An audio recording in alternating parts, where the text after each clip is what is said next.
Allah Bapa dalam surga, sabdamu hari ini sangat menguatkan kami.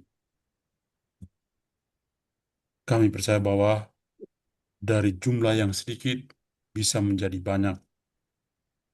Gereja yang dari kecil bisa menyebar ke seluruh dunia, semua karena rencanamu.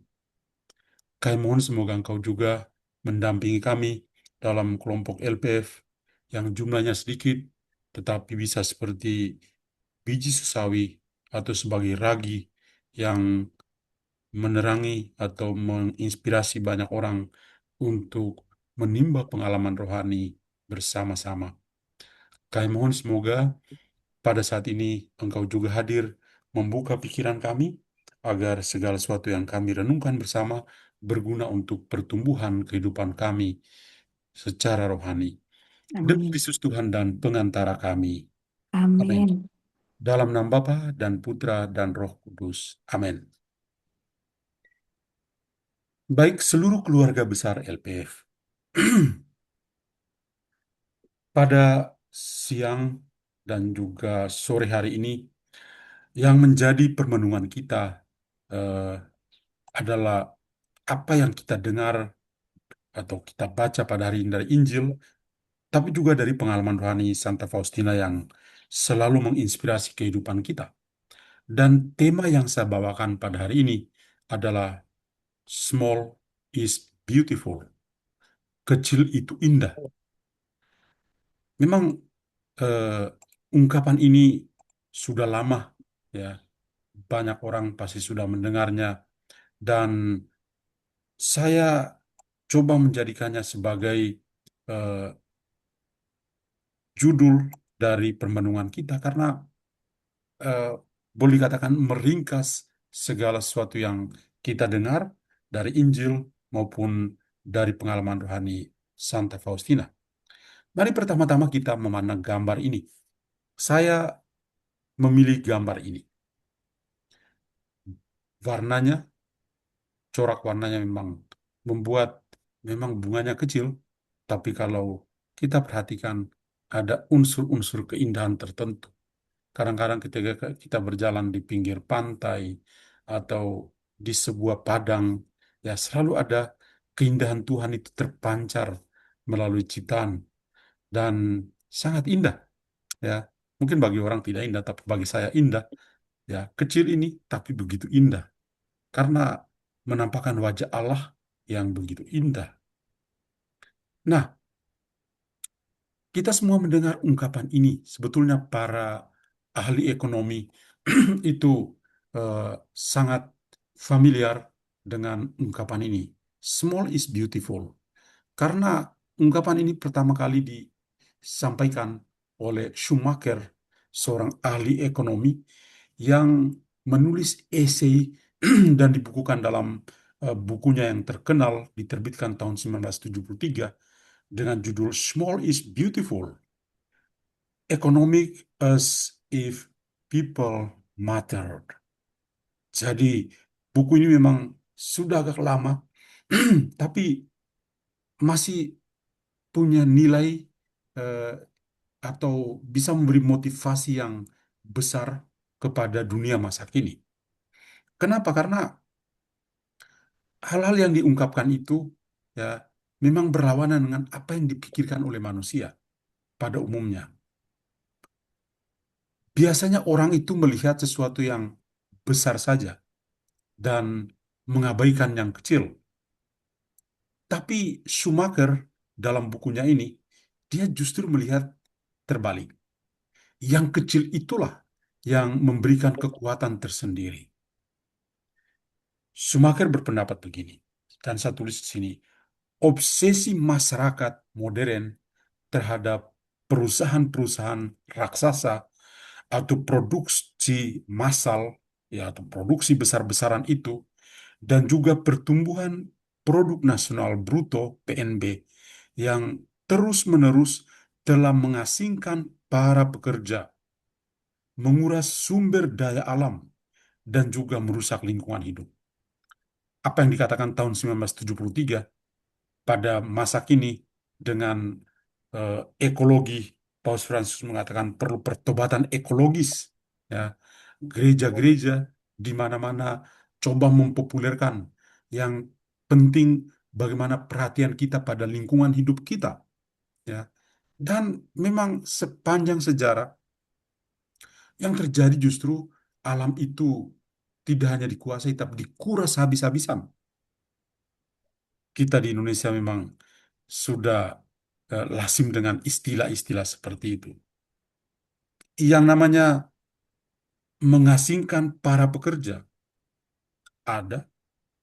Para pekerja itu dianggap seperti sebuah skrup hanya untuk memudahkan sebuah pekerjaan. Itu para pekerja. Nilainya, ya, kalau saya menggaji kamu, maka kamu harus gaji seperti ini. Jadi, nilai manusia sama dengan gaji yang diberikan kepada. Meskipun kalau tanpa ada dia, ya pekerjaan kita tidak akan berjalan. Pembantu di rumah misalnya, bisa saja dinilai berdasarkan wanipironya itu, loh, ya. Nah, lalu yang kedua adalah menguras sumber daya alam. Waduh, sumber daya alam. Ya, Schumacher omong tahun 73, tapi saat ini banyak orang deg-degan karena mau masuk penjara, pertambangan ilegal, dan lain sebagainya. Mereka menguras sumber daya alam untuk perut mereka sendiri. Merusak lingkungan hidup, itu juga. Ya, maka Paus Fransiskus tadi saya katakan perlu pertobatan ekologis. Memang ide lama, tapi ajaran ini tetap memberi manfaat. Kecil itu indah, merupakan sebuah filosofi tersendiri yang coba untuk menekankan bahwa bersifat lokal, sederhana, itu sering memiliki nilai dan berkelanjutan yang lebih besar daripada sistem-sistem yang besar dan kompleks atau juga sangat terindustrialisasi. Yang kecil itu kadang-kadang memberikan kekuatan yang jauh lebih dari itu. Nah, filosofi ini coba untuk menganjurkan gaya hidup yang sadar, solusi yang berbasis pada komunitas, serta perlindungan lingkungan, dan juga pada pertumbuhan material yang tak berujung atau tak berakhir. Maka yang dilihat di sini adalah komunitas. Manusia-manusia yang bersama-sama itulah yang mesti dilihat. Ya, tidak hanya sekedar melihat outputnya, tapi siapa yang bekerja itu? Yang bekerja itu punya nilai kehidupan. Nah, small is beautiful. Nah, mari kita coba lihat atau bercermin pada sabda Tuhan pada hari ini. Pada hari ini kita mendengar Injilnya itu dari Injil Matius bab 13 ayat 31 sampai 35. Di mana Tuhan Yesus itu sedang berbicara tentang kerajaan surga. Matius itu lebih menekankan pada kerajaan surga, meskipun sebetulnya sama saja dengan yang kita kenal kerajaan Allah. Ya. Nah, dalam ajaran Katolik, kalau kita berbicara tentang kerajaan surga atau juga kerajaan Allah, itu selalu merujuk pada pemerintahan aktif atau kehadiran aktif dari Allah yang kita kenal sebagai kasih. Allah hadir dalam diri manusia, dalam komunitas, di tempat di mana manusia itu berada, dan pemerintahan Allah itu aktif karena Allah selalu mencipta segala sesuatu.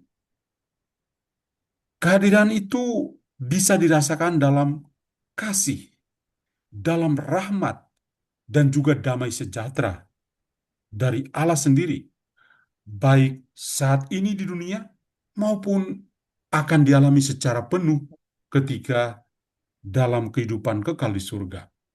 Jadi kerajaan surga itu dimulai saat ini, dalam pengalaman kehidupan kita sehari-hari saat ini. Kerajaan surga itu bukan menyangkut wilayah fisik, wilayah geografi di bumi ini, melainkan sebuah realitas rohani. realitas spiritual, kenyataan spiritual yang dialami oleh setiap pribadi, yang dimulai di dalam hati masing-masing. Kerajaan Allah itu mulai dari dalam hati kita masing-masing. Kerajaan itu bertumbuh melalui gereja. Kita sebagai orang Katolik tidak lepas dari gereja. Dan juga kerajaan surga itu mencapai kesempurnaan penuh dalam surga sendiri atau di surga sendiri. Maka itulah kenapa penginjil Matius lebih memilih kerajaan surga, sedangkan para penginjil lain itu kerajaan Allah. Nah, Tuhan Yesus dalam perikop Injil, dia selalu menggunakan perumpamaan-perumpamaan, contoh-contoh, kiasan-kiasan. Para murid saja menjadi heran dan mereka pernah bertanya kepada Yesus, "Guru, kenapa setiap kali kalau berbicara selalu menggunakan kiasan atau perumpamaan-perumpamaan tertentu?" Tapi pada akhirnya, Tuhan Yesus juga akhirnya berbicara terus terang. Sehingga diakui juga oleh para muridnya, "Oh, sekarang Anda berbicara dengan terus terang kepada kami." Tuhan Yesus itu selalu menggunakan perumpamaan-perumpamaan untuk bisa menyembunyikan rahasia kerajaan Allah atau kerajaan surga dari orang-orang yang menolak kehadirannya. Orang-orang Farisi, para ahli Taurat, para lawan dari Yesus itu selalu bertentangan. Apa yang Yesus omong, pasti mereka mencari celah untuk bisa melawan Yesus. Maka Tuhan Yesus punya cara edukasi yang luar biasa. Tidak mau to the point, tapi dengan gaya bahasa semitiknya, dia coba untuk mengingatkan orang-orang pada zaman itu dengan perumpamaan-perumpamaan. Dan perumpamaan-perumpamaan yang diberikan oleh Yesus juga bukan hal-hal yang sulit untuk dipahami. Tapi perumpamaan-perumpamaan itu diambil dari pengalaman kehidupan yang praktis. Contoh, ketika berada di daerah agraris, dia memakai perumpamaan yang berhubungan dengan kehidupan agraris tentang benih, ya, tentang lalang dan gandum. Kayak itu dia kasih contoh itu. Kalau di daerah yang ada eh, Danau Galileanya, dia omong tentang ikan. Daerah Padan, Wilayahnya. dia omong tentang gembala dan Ya, domba. Jadi Tuhan Yesus itu selalu mengambil contoh-contoh yang aktual untuk bisa membantu orang memahami apa makna sebenarnya dari kerajaan Allah atau kerajaan surga dalam bahasanya penginjil Matius. Dengan perumpamaan-perumpamaan yang sangat kontekstual. Dan tentu saja contoh-contoh yang sederhana itu ya eh, sangat membuka wawasan mereka. Ketika Tuhan Yesus beberapa minggu yang lalu berbicara tentang penabur, duduk di atas perahu di Danau Galilea sambil memandang ke arah pegunungan, daerah Galilea itu begitu subur, dan dia pakai contoh bagaimana sabda itu diwartakan. Ada melalui perumpamaan tentang penabur. Penabur menabur benih sesuai seleranya. Ada benih yang jatuh di pinggir jalan, di atas batu, di antara semak duri, di tanah yang subur, dan punya dampak. Itu contoh-contoh melalui perumpamaan yang sesuai dengan situasi di mana Yesus sedang menyampaikan pesan kerajaan surga itu kepada orang-orang di tempat itu. Nah, Tuhan Yesus itu menggunakan perumpamaan untuk bisa menyatakan kebenaran rohani. Tadi saya kasih beberapa contoh. Contoh tentang barang atau benda atau kejadian atau peristiwa tertentu. Dia juga menyaring pendengar, para murid di satu pihak, dan juga orang-orang yang keras hati atau para lawannya, seperti orang-orang Farisi yang selalu bertentangan dengan Yesus. Atau Tuhan Yesus juga mengajak orang-orang pada zaman itu untuk berpikir, untuk berefleksi. Kadang-kadang perumpamaan yang diberikan itu membuat mereka berefleksi. Ketika mereka tangkap isinya, mereka lalu bertanya, Ini tentang kami ya. Ya. Jadi itulah cara edukasi dari Tuhan, Tuhan Yesus kepada orang-orang pada masanya dengan perumpamaan. Dan itu juga yang dibawa sampai saat ini. Kalau kita membaca Injil, Tuhan Yesus juga berbicara kepada kita dalam perumpamaan, yang mana kita perlu untuk memahami secara dalam apa yang Tuhan Yesus mau katakan itu kepada kita. Maka mari kita coba lihat yang pertama, perumpamaan tentang biji sesawi itu. Lihat bagaimana biji yang kecil-kecil ini ditanam oleh sang penabur. Dari yang kecil-kecil ini mulai tumbuh, tapi akan menjadi pohon yang besar. Kita lihat bahwa sejak awal biji sesawi itu sangat kecil, sangat kecil. Sama juga dengan di sini gandum juga kecil, ya, biji-bijian yang kecil. Tuhan Yesus mau mengatakan tentang kerajaan surga itu dimulai dari orang-orang kecil. Yesus adalah gambaran orang kecil. Kehidupannya menggambarkan kehidupan orang kecil.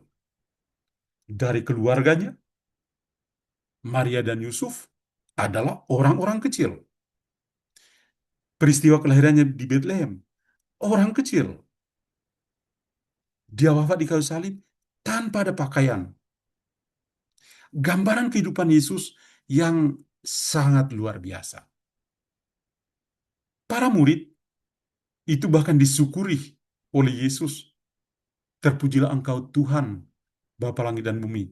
Engkau memilih orang-orang yang kecil, bukan orang-orang yang pandai. Orang-orang kecil Engkau pilih, dan Engkau berikan kebijaksanaan kepada mereka. Para murid adalah gambaran orang-orang kecil yang dipilih. Mereka adalah limited edition, yang dipilih oleh Yesus untuk menjadi rekan kerjanya, untuk bisa meneruskan warta tentang kerajaan surga. Maka Tuhan Yesus dan para muridnya adalah gambaran orang kecil. Kecil itu indah dan memiliki kekuatan, memiliki power.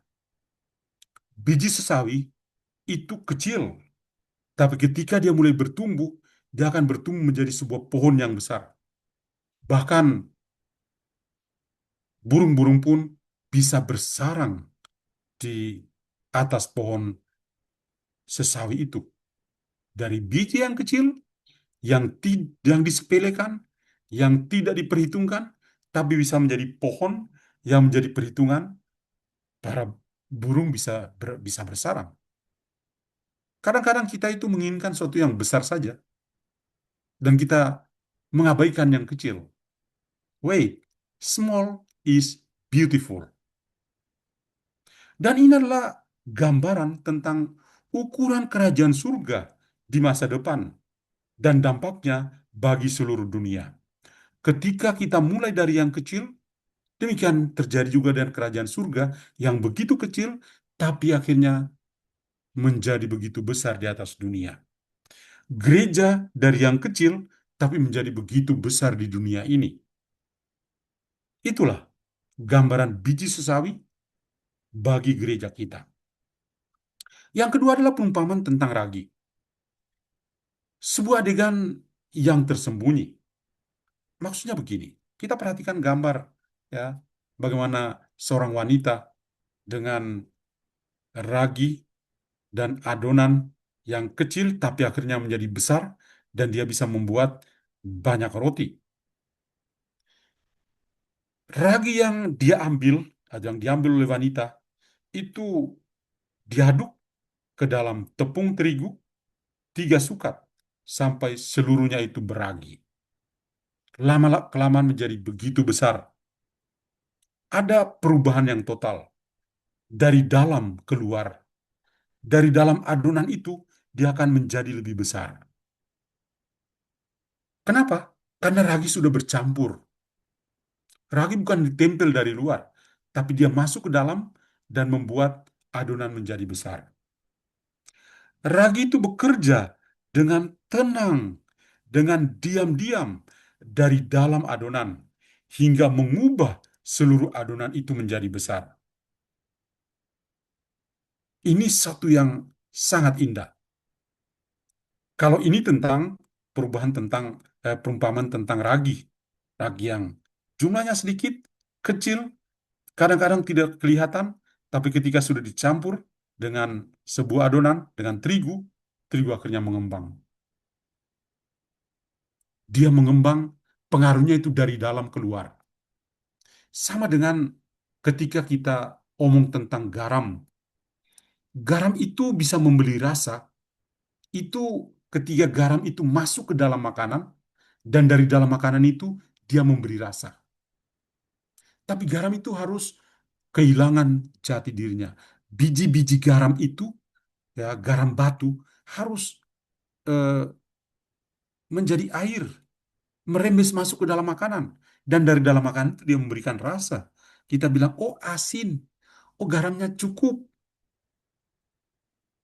Bukan karena kita melihat garam itu ditempel pada makanan, tapi garam itu merembes masuk dan dari dalam itu dia memberikan rasa. Kerajaan surga itu dapat mengubah dunia dari dalam keluar. Kerajaan surga itu dapat mengubah kita dari dalam diri kita sebagai manusia keluar dan kita bisa mengubah dunia. Nah, bagaimana dengan pengalaman rohani Santa Faustina tentang hal yang kita dengar dalam kitab suci? Saya membahasakannya dengan satu kata, yaitu humility, kerendahan hati. Kerendahan hati dalam bahasa Latin, humus. Kita semua, para guru biologi zaman dulu, itu selalu mengajarkan tentang humus tanah. Sebuah zat yang tidak kelihatan, tapi memberi dampak, yaitu tanaman itu menjadi subur. Humus tanah tidak kelihatan, tapi tanamannya subur dan menghasilkan banyak buah. Kita bilang, wah tanahnya subur ya. Humus, ada humus.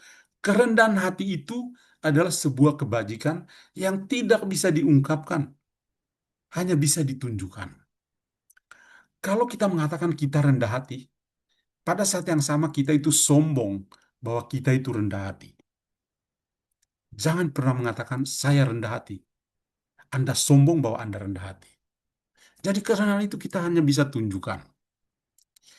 Nah, dalam kehidupan sehari-hari terdapat berbagai kesempatan untuk mempraktikkan kebajikan kerendahan hati. Santa Faustina itu mengatakan dalam tulisan rohaninya dalam buku harian Santa Faustina. Saat dari banyak nomor, saya kutip dua nomor yang simple ini. Yang pertama, buku harian Santa Faustina nomor 55. Ketika Santa Faustina itu mengutip apa yang sebenarnya sudah dikatakan oleh Santo Agustinus, ketika dia mengatakan kerendahan hati dan selamanya adalah kerendahan hati. Karena kita tidak dapat melakukan apapun dengan kekuatan kita sendiri.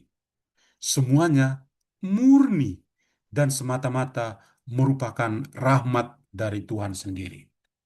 Maka kita perlu rendah hati. Kita perlu rendah hati. Tuhan Yesus dalam Injil Yohanes bab 15 ayat 5, dia mengatakan, sine me nihil potestis facere.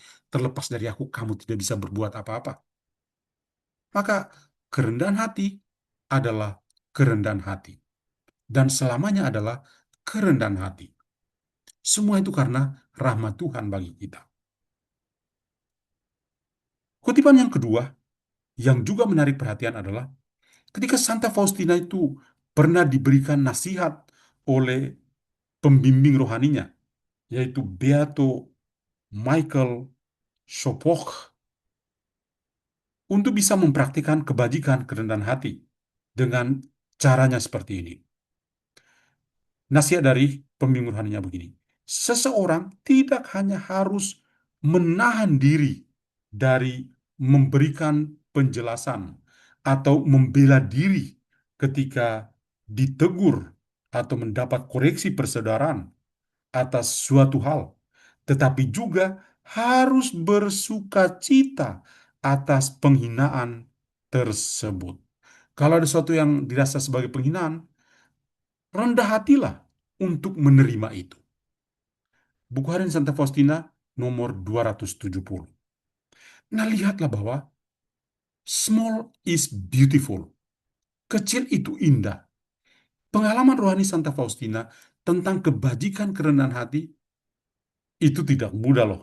270 ini adalah sebuah gambaran bagaimana Santa Faustina adalah seorang manusia yang lemah, yang tentu bisa punya saat untuk bisa protes kalau dia tersakiti. Tapi pembimbing rohaninya mengatakan, ingat baik-baik, ketika ada penghinaan, ya, Anda harus bersuka cita kalau ada penghinaan. Ya, nah ini, ya, kita kadang-kadang kalau dihina kita malah mau balas. Ya, Santa Faustina sebetulnya punya eh, situasi yang sulit ketika teman-teman dalam komunitasnya eh, menyakiti dia, dia selalu diingatkan, kamu jangan balas ya, kamu jangan balas. Kamu harus bersuka cita atas penderitaan, penghinaan yang sedang kamu alami. Wow, sesuatu banget itu loh. Nah, apa yang harus kita lakukan? Yang pertama, permenungan kita hari ini sangat kaya. Bukan karena gambar saya tampilkan kembali.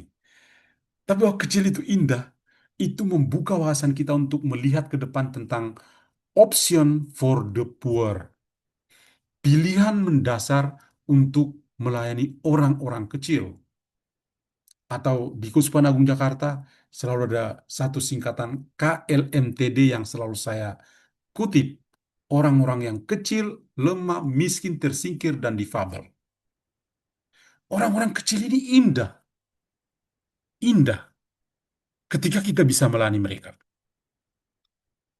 Santa Teresa dari Kalkuta mengatakan, kalau saya melihat orang-orang miskin, saya melihat wajah Kristus sendiri. Ketika saya melayani orang kecil, saya melayani Kristus sendiri. Sungguh kecil itu indah. Saya sampai saat ini adalah moderator sebuah kelompok kategorial di Kusuma Agung Jakarta. Namanya Komunitas Pelayan Belas Kasih Allah Santo Leopold. Dan pada masa pandemi itu, ada gerakan yang eh, kita populerkan, namanya gerakan 5R, 2I, 5 roti dan 2 ikan. Dan sebuah gerakan yang sifatnya eh, ekumenis, lintas batas, dan kita melayani begitu banyak orang.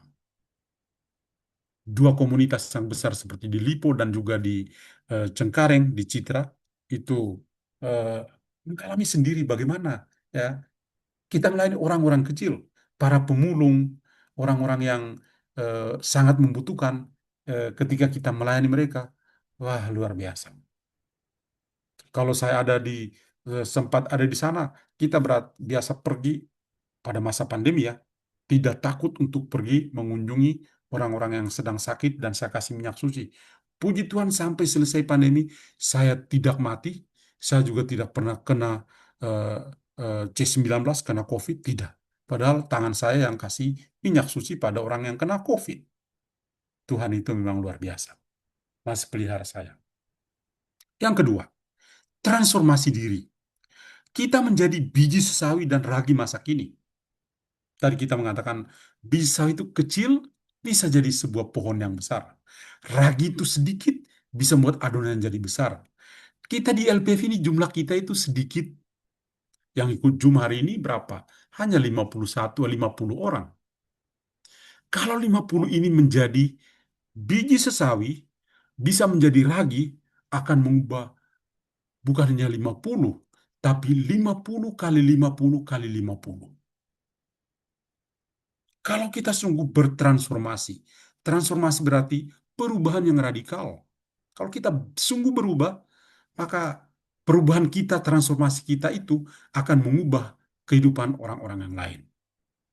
Jadi jumlah 50 orang saat ini bisa menjadi 50 kali 50 kali 50 kali 50. Kalau kita yang hadir saat ini benar-benar bertransformasi menjadi biji sawi dan ragi masa kini untuk memperhatikan kecil itu indah di poin pertama itu. Small is beautiful. Dan yang ketiga adalah saya mengutip perkataan dari Santo Agustinus yang dikutip kembali oleh Santa Faustina. Humility, kerendahan hati, dan selamanya adalah kerendahan hati. LPF itu akan tetap hidup kalau kita semua rendah hati, menjadi pelayan. Kalau kita tidak merendahkan diri atau kita tidak punya kebajikan, humility atau kerendahan hati, LPF bisa bubar. Tapi sampai saat ini beberapa tahun ya, banyak tahun dari tiga oma-oma, tiga ibu yang eh, menjadi cikal bakal LPF. Kenapa LPF jadi eh, seluruh dunia? Boleh dikatakan Ibu Cynthia jauh di Kanada ya. Tapi kenapa LPF itu begitu dikenal? Karena ada ini. Kita bersyukur bersama. Karena ada kerendahan hati. Karena ada kerendahan hati dan kerendahan hati dari orang-orang LPF. Karena kerendahan hati itulah yang membuat kita bisa berkumpul pagi, siang, dan malam untuk berdoa bersama, belajar bersama, merenung bersama, dan transformasi itu kita harapkan ada dalam diri kita. Mari kita bersatu dalam doa. Dalam nama Bapa dan Putra dan Roh Kudus. Amin. Bapa dalam surga, syukur kepadamu. Engkau sungguh luar biasa. Engkau menginspirasi kami pada sore hari ini melalui sabdamu dan melalui pengalaman rohani dari Santa Faustina. Bahwa kecil itu sungguh indah. Kami berusaha untuk mau menjadi kecil dan menjadi indah di hadapanmu.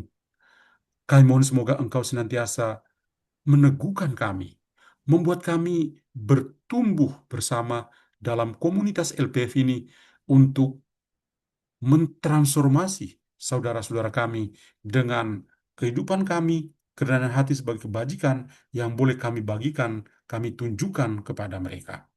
Terima kasih Tuhan, namun kami puji kini dan sepanjang masa. Amin. Tuhan bersamamu dan bersama roh. Rohmu. Semoga Allah yang Maha Kuasa memberkati saudara sekalian, Bapa dan Putra dan Roh Kudus. Amin. Amin. Tuhan Terima memberkati kita semua dan Santa Faustina mendoakan kita. kasih.